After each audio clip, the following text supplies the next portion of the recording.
ఆగండి, ఆగండి, ఆగండి. మీకు ఒక మంచి స్టోరీ చెప్తా. అదేంటంటే బంగారు నాణ్యం. మంచి మోరల్ స్టోరీ అండి, తప్పకుండా వినండి.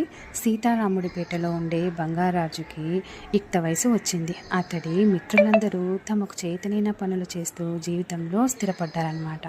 బంగారాజుకి మాత్రం పని మీద అంత శ్రద్ధ ఉండేదే కాదు.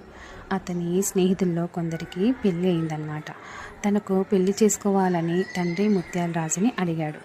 నీ కాళ్ళ మీద నువ్వు నిలబడితే పెళ్లి చేస్తాను అన్నాడనమాట.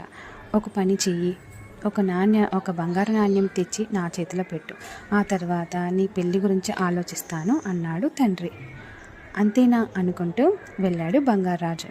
ధనవంతులైన స్నేహితుడి దగ్గరికి వెళ్ళి అప్పు తెచ్చి ఆ మన్నాడే ఒక బంగారు నాణ్యం తండ్రి చేతిలో పెట్టాడు. ఆ నాణ్యం పనికిరాదు అని నదిలో విసిరేశాడు ముత్యాలరాజు.